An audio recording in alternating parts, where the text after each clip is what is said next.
5 reasons why you can't change your life. Leave them. 1. We perceive ourselves inadequately.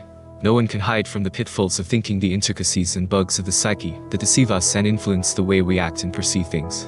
We all, in one way or another, look at the world through the prism of our experience, mentality, upbringing, and beliefs. As a result, we cannot look at others, or especially at ourselves, in a completely unbiased, complete, and objective way.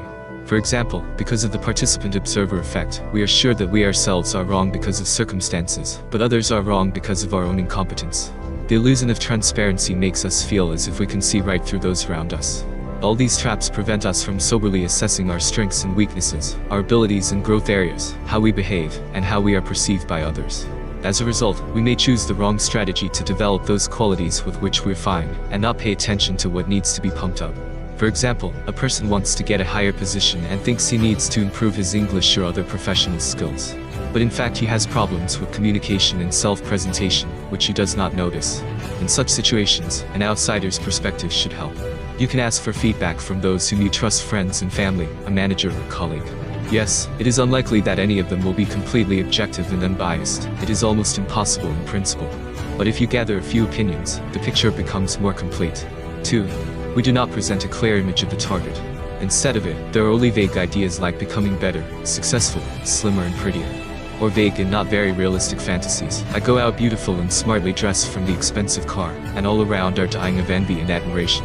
If we do not know what exactly we are striving for, and cannot adequately assess our capabilities, we will lack motivation, and it will be difficult to succeed. It is important to have a clear goal, and a vivid picture in your head, an illustration of this goal. I want to know English at a proficiency level to get a job abroad sounds good, but not very inspiring. But the image of walking with a cup of coffee through the main office of Google and saying hello to colleagues is much better motivating. Studies show that visualizing a goal helps you achieve it. And also, the easier it is to imagine what you want, the more chances you have not to lose your motivation. 3. We do not take into account the zone of proximal development. This is a certain space in which new, not yet mastered skills of a person mature. A set of such skills depends on what the person already knows and can do. The concept of the zone of the nearest development was first used by the Soviet psychologist Lev Vygotsky. He wrote about the development of children, but his ideas are quite applicable to adults as well.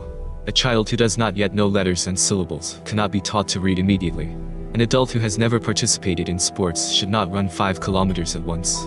He can handle the distance, but because of stress and fatigue, his experience will be negative, so he won't want to run again. This means that when we work on ourselves, we must consider our current abilities, skills, and traits, and we cannot jump over a few steps or we will only be disappointed. The best strategy is to move toward the goal gradually, step by step, and to set up in advance that it is not worth waiting for fast results, and we will have to be patient. 4. We suffer from limiting attitudes. These are beliefs that we absorb from parents, teachers, people in authority, and society in general. Most of the time they are destructive, and prevent us from acting and achieving what we want. Say, a math teacher for several years told you that you have no ability in the exact sciences. As a result, you believe it and do not dare to learn to be a programmer, though long want to. Or at home you were instilled that only exceptional people have a right to be proud of yourself. Now you cannot enjoy your achievements, worry that you are not good enough, and constantly feel unhappy. From limiting beliefs is not easy to get rid of. It is better to do it under the guidance of a psychologist. But you can try to work on them yourself. To do this, you need to write out the attitudes that poison your life, analyze how they affect you, and how true they really are. The next step is to reformulate them so that they sound more constructive and realistic. 5. We don't get support. It is difficult to move forward if you have no one to lean on, and there is either indifference or criticism and skepticism coming from those around you. To cope with this situation, there are 2 ways to go. Learn to support yourself. Keep a diary of accomplishments, in which to record what you succeeded today, and what you can praise yourself for. Celebrate even small successes. Say, order a delicious meal, and invite friends over, if you cope with the next stage of a project, and are pleased with yourself. Compare the present self with the past self and celebrate progress, any progress, not just a flashy and impressive one. Seek out or create a support group yourself. Join themed communities and chats on social media. Find a consultant or mentor. For example, go to a psychologist if you need to get rid of limiting attitudes, to a nutritionist if you want to lose weight, to an editor if you dream to write and publish a book. Unite with people who have similar problems and goals, take part in marathons and challenges.